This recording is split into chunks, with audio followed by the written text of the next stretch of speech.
Suamiku memukul wajahku berkali-kali. Paginya ia pingsan di meja makan. Malam itu, hanya karena masalah sepele, suamiku memukul wajahku berkali-kali. Aku tidak melawan. Aku hanya menangis sambil menahan rasa sakit. Tetapi pagi harinya, sesuatu yang tidak pernah dia duga sudah menunggu di meja makan. Ada banyak makanan yang sengaja kusiapkan untuknya. Dia bahkan tersenyum dan berkata, "Baguslah kamu sadar." Namun beberapa menit kemudian, wajahnya berubah pucat. Tangannya gemetar setelah membaca sesuatu yang ada di atas meja. Dan sebelum sempat bertanya kepadaku, suamiku jatuh dan pingsan tepat di depan mataku. Sebelum kita mulai buat teman-teman yang sedang menonton, boleh banget tuliskan di kolom komentar kalian sedang sambil apa. Sedang santai di rumah, menemani anak, bekerja, makan siang, atau mungkin sedang beristirahat? Jangan lupa bantu dukung channel ini dengan like, share, dan subscribe agar semakin banyak kisah kehidupan yang bisa kita ceritakan bersama. Dan untuk kalian yang sedang menyimak kisah ini, semoga selalu diberikan kesehatan, dilindungi dari orang-orang yang berniat menyakiti, dimudahkan rezekinya, serta diberikan kekuatan untuk menghadapi setiap masalah dalam kehidupan. Kalau berkenan, tuliskan juga asal kota kalian di kolom komentar. Sekarang, mari kita mulai kisahnya. Namaku Ayu. Selama 7 tahun menikah dengan Dito, aku selalu percaya bahwa rumah adalah tempat paling aman untuk pulang. Dulu, Dito adalah lelaki yang sangat lembut. Saat kami masih pacaran, dia sering menjemputku pulang kerja, membawakan makanan ketika aku sakit, dan selalu berkata bahwa dia akan menjagaku seumur hidup. Namun setelah beberapa tahun menikah, semuanya perlahan berubah. Awalnya hanya suara Dito yang sering meninggi. Kemudian dia mulai membanting pintu, melempar barang, dan mengucapkan kata-kata yang membuat hatiku terluka. Aku selalu mencoba memahami dirinya. Aku berpikir mungkin dia sedang banyak pikiran karena pekerjaan. Sampai malam itu, masalahnya sebenarnya sangat sepele. Sepulang kerja, aku lupa membeli minuman kesukaannya yang sudah dia minta sejak pagi. "Aku sudah bilang dari tadi," bentaknya. Aku langsung meminta maaf. "Maaf, Mas. Aku benar-benar lupa. Besok aku belikan." Tetapi bukannya tenang, Dito justru semakin marah. Dia mendekatiku dengan wajah penuh emosi. "Kamu memang selalu begitu." Aku bicara tidak pernah didengar. Aku mulai mundur. "Mas, jangan begitu. Kita bicara baik-baik." Namun kalimatku tidak menghentikannya. Satu tamparan mendarat di wajahku. Aku terdiam. Belum sempat memahami apa yang terjadi, tamparan berikutnya kembali mengenai pipiku. Berkali-kali dia memukulku, sementara aku hanya bisa menutupi wajah dengan kedua tangan. Aku tidak melawan. Bukan karena aku tidak sakit, tetapi karena aku masih berharap lelaki yang kucintai itu akan berhenti. Setelah puas melampiaskan amarah, Dito pergi ke kamar dan meninggalkanku sendirian di ruang tengah. Aku duduk di lantai sambil menyentuh pipiku yang terasa panas. Air mataku jatuh tanpa suara. Malam itu aku tidak hanya merasakan sakit di wajah. Ada sesuatu yang jauh lebih sakit di dalam hati. Aku mulai bertanya kepada diriku sendiri. Sampai kapan aku harus bertahan? Malam semakin larut, tetapi aku masih belum mampu memejamkan mata. Dito sudah tertidur di kamar seolah tidak terjadi apa-apa. Sementara aku duduk sendirian di ruang tengah, memandangi lantai yang sejak tadi basah oleh air mataku. Aku berjalan perlahan menuju kamar mandi. Ketika melihat wajahku di cermin, dadaku terasa sesak. Pipiku memerah, bibirku sedikit terluka, dan mataku sembab karena terlalu banyak menangis. Aku menyentuh wajahku pelan. "Kenapa aku masih bertahan?" bisikku. Pertanyaan itu terus berputar di kepalaku. Selama 7 tahun menjadi istrinya, aku selalu mencoba menjadi perempuan yang sabar. Ketika Dito membentak, aku diam. Saat dia merendahkan, aku memilih mengalah. Ketika emosinya meledak dan dia membanting barang, aku selalu mencari alasan untuk memakluminya. Bahkan kepada keluargaku sendiri, aku sering menutupi semuanya. Dito cuma sedang banyak pikiran, begitu jawabku setiap kali ibuku bertanya. Padahal jauh di dalam hati, aku tahu ada sesuatu yang salah. Malam itu aku mengambil ponsel dan membuka galeri. Foto pernikahan kami muncul di layar. Dalam foto itu, Dito tersenyum lebar sambil menggenggam tanganku. Aku menatap wajahnya cukup lama. Kemudian aku melihat wajahku sendiri. Aku tampak begitu bahagia. Air mataku kembali jatuh. Apakah perempuan di foto ini masih aku? Tiba-tiba sebuah pesan dari adikku masuk. Kak, kalau ada masalah, jangan dipendam sendiri. Aku membaca pesan itu berkali-kali. Selama ini aku selalu takut membuat keluargaku khawatir. Aku takut dianggap gagal mempertahankan rumah tangga. Aku juga takut jika keputusan yang kuambil justru membuat semuanya semakin buruk. Namun malam itu aku sadar, diam tidak selalu berarti menyelesaikan masalah. Aku mengetik sebuah pesan kepada adikku. Besok aku pulang. Jempolku sempat berhenti beberapa detik sebelum akhirnya menekan tombol kirim. Setelah itu aku menarik napas panjang. Aku tidak berniat membalas perlakuan Dito dengan kekerasan. Aku juga tidak ingin menghancurkan barang-barangnya atau membuat keributan. Aku hanya ingin menyelamatkan diriku. Dan anehnya, sebelum pagi tiba, muncul satu keinginan dalam pikiranku. Aku ingin memasak untuk Dito. Bukan karena aku sudah melupakan pukulan semalam. Bukan pula karena aku ingin berpura-pura semuanya baik-baik saja. Aku hanya ingin pergi dengan hati yang bersih. Maka menjelang subuh, aku bangkit dari tempat duduk dan berjalan menuju dapur. Aku mulai menyiapkan bahan makanan. Aku belum tahu bahwa beberapa jam kemudian, meja makan itu akan menjadi saksi sebuah kejadian yang membuat Dito kehilangan kata-kata. Bahkan membuat tubuhnya jatuh tak berdaya di hadapanku. Pukul 5 pagi. Aku mulai memasak. Rumah masih sangat sunyi. Dito masih tertidur di kamar. Sementara aku berdiri sendirian di dapur dengan wajah yang masih terasa nyeri akibat kejadian semalam. Aku membuat nasi hangat, ayam goreng, sayur sop, telur balado, tempe, sambal, dan teh hangat kesukaannya. Satu persatu makananku tata di atas meja. Aneh rasanya. Tanganku sibuk memasak. Tetapi pikiranku terus mengingat kejadian semalam. Setiap kali rasa sakit di pipiku terasa kembali, aku berhenti sebentar. Aku menarik napas panjang, lalu melanjutkan memasak. Aku tidak sedang mencoba menjadi istri yang sempurna. Aku hanya ingin menyelesaikan semuanya dengan tenang. Sekitar pukul 6:30, meja makan sudah penuh. Aku memandangnya beberapa saat. Selama 7 tahun, meja itu menjadi tempat kami makan bersama. Di sana kami pernah tertawa, membicarakan pekerjaan, merencanakan liburan, bahkan membahas masa depan. Tetapi pagi itu terasa berbeda. Aku masuk ke kamar dan mengambil tas yang sudah kusiapkan. Beberapa pakaian, dokumen penting, dan beberapa barang pribadi. Semuanya sudah kumasukkan dengan rapi. Sebelum pergi, aku kembali ke meja makan. Aku mengambil selembar kertas. Dengan tangan sedikit gemetar, aku menulis beberapa kalimat. Kemudian kertas itu kulipat dan kuselipkan di bawah piring Dito. Aku tidak ingin meninggalkan rumah ini dengan makian. Aku tidak ingin membalas sakit hati dengan kebencian. Aku hanya ingin dia tahu bahwa setiap tindakan pasti memiliki akibat. Tidak lama kemudian, terdengar suara pintu kamar terbuka.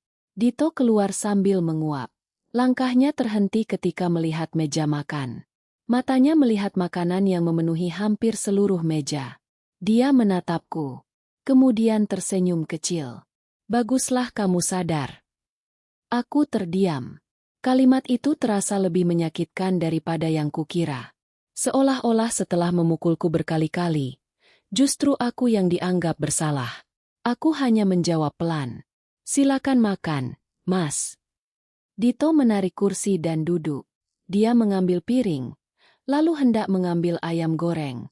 Namun tangannya berhenti ketika melihat sesuatu di bawah piring. Sebuah amplop putih. Namanya tertulis jelas di bagian depan. Dito. Keningnya berkerut. Ini apa? Aku tidak menjawab. Dia mengambil amplop itu dan membukanya. Awalnya wajahnya masih terlihat santai. Namun setelah membaca halaman pertama, senyumnya perlahan menghilang. Dia membalik halaman berikutnya. Tangannya mulai gemetar. "Ayu, ini apa?" Aku tetap berdiri di tempatku. "Baca sampai selesai, Mas." Dito menatapku beberapa detik, kemudian kembali membaca. Dan tanpa dia sadari, apa yang ada di dalam amplop itu akan mengubah seluruh pagi yang awalnya dia kira akan berjalan seperti biasa. Karena pagi itu, aku bukan sedang menyiapkan sarapan untuk memulai hari baru. Aku sedang menutup satu bab dalam hidupku.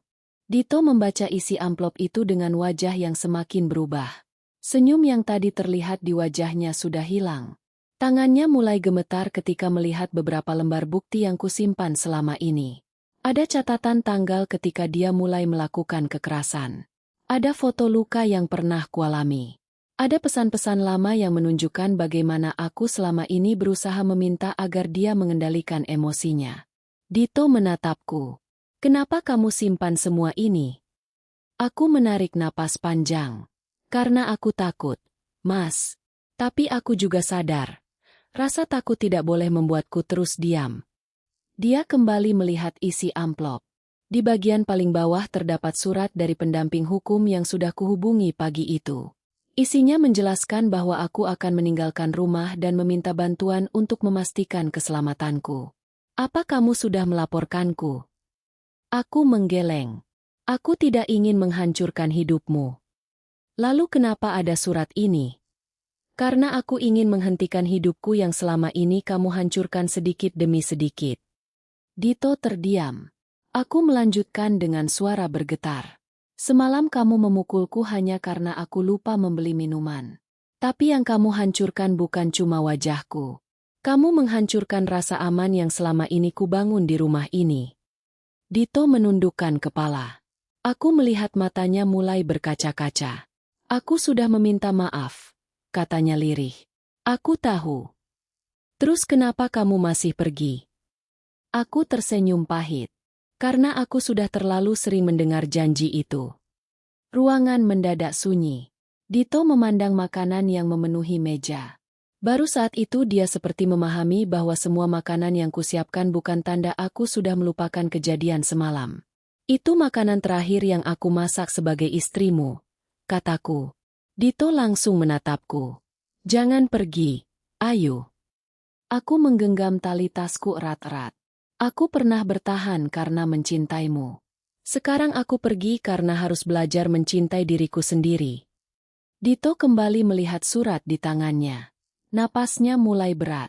Wajahnya perlahan pucat. Dia mencoba berdiri dari kursi. Namun tubuhnya tiba-tiba limbung. "Dito." Tangannya berpegangan pada meja. Aku segera melangkah mendekat. Tetapi sebelum sempat menjawab, tubuh Dito jatuh ke lantai. Dia pingsan tepat di depan meja makan yang penuh makanan. Dan saat itu, aku baru sadar. Ada satu halaman terakhir di dalam amplop yang belum sempat dia baca. "Mas." Aku langsung berlutut di samping tubuh Dito. Wajahnya pucat dan matanya tertutup rapat. Tanganku gemetar ketika mencoba memanggil namanya. Aku segera meminta bantuan. Beberapa menit kemudian, Dito mendapat pertolongan dan kondisinya mulai stabil. Namun pikiranku masih tertuju pada amplop yang terjatuh di dekat meja. Ada satu lembar terakhir yang belum sempat dibacanya. Aku mengambil kertas itu. Di sana tertulis keputusanku untuk meninggalkan rumah dan tinggal sementara bersama keluargaku. Aku juga sudah meminta bantuan agar Dito mengikuti proses konseling dan mempertanggungjawabkan perbuatannya. Tidak ada ancaman. Tidak ada keinginan membalas. Aku hanya ingin semuanya berhenti. Ketika Dito mulai sadar, matanya perlahan terbuka. "Ayu. Aku di sini." Dia mencoba duduk, lalu melihat amplop yang masih berada di tanganku. "Halaman terakhir itu apa?" Aku menyerahkannya. Dito membacanya perlahan. Wajahnya kembali berubah. "Jadi kamu benar-benar pergi?" Aku mengangguk. Dia menatapku lama. "Setelah semua yang kita lewati." Aku menahan air mata. Justru karena semua yang kita lewati, Aku akhirnya mengerti bahwa aku tidak bisa terus hidup seperti ini. Dito menundukkan kepala.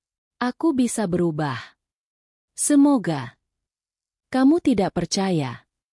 Aku ingin percaya. Tapi perubahan bukan sesuatu yang cukup diucapkan ketika seseorang takut kehilangan pasangannya. Dito terdiam. Aku melanjutkan. Kalau kamu benar-benar ingin berubah, lakukan untuk dirimu sendiri. Bukan supaya aku kembali. Air mata mengalir dari sudut matanya. Aku sudah menghancurkan semuanya. Aku menggeleng. Belum tentu semuanya hancur. Tapi kamu harus beayu memperbaiki apa yang sudah kamu rusak. Untuk beberapa saat kami hanya diam. Aku kemudian mengambil tasku. Ketika hendak melangkah pergi, Dito memanggilku. Ayo. Aku berhenti. Terima kasih. Aku menoleh. Untuk apa? Karena meskipun aku menyakitimu, kamu masih memilih pergi tanpa membalas. Aku tidak menjawab. Aku hanya mengangguk dan berjalan menuju pintu. Pagi itu, aku keluar dari rumah tanpa menoleh ke belakang. Aku tidak tahu apa yang akan terjadi setelah hari itu. Aku hanya tahu satu hal. Aku tidak lagi ingin hidup dalam ketakutan. Dan ketika pintu rumah tertutup di belakangku, aku sadar bahwa perjalanan sebenarnya baru saja dimulai. Karena meninggalkan rumah bukan berarti semua luka langsung sembuh. Ada luka yang membutuhkan waktu. Ada kepercayaan yang mungkin tidak bisa kembali seperti semula.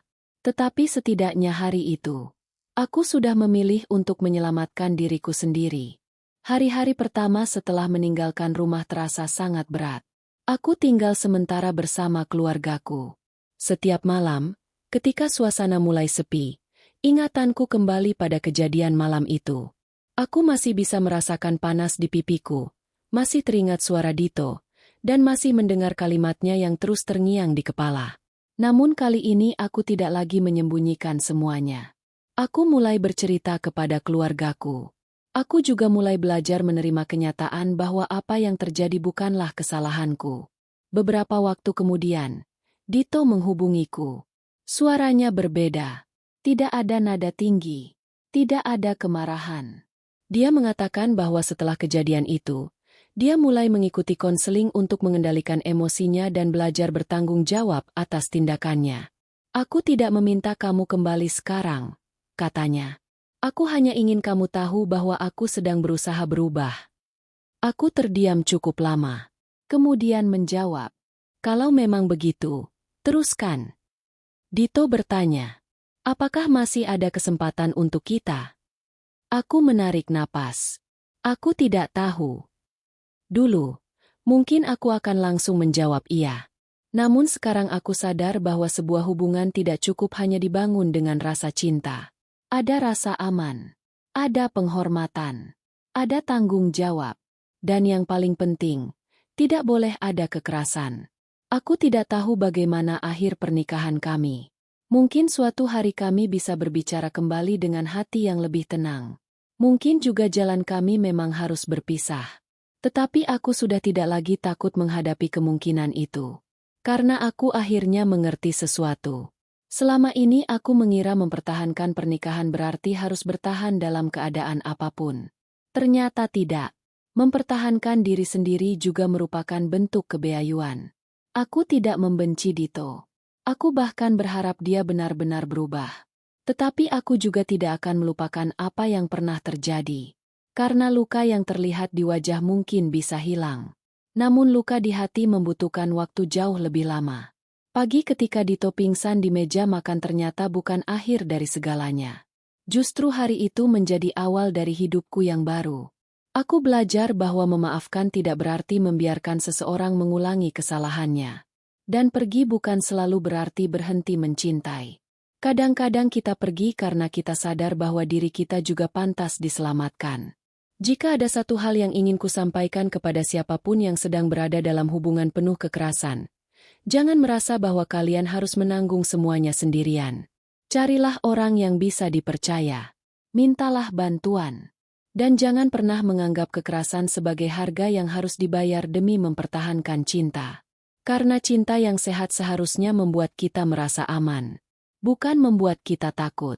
Dan sejak hari itu, aku akhirnya Beayu mengatakan kepada diriku sendiri, aku berhak dicintai tanpa harus disakiti.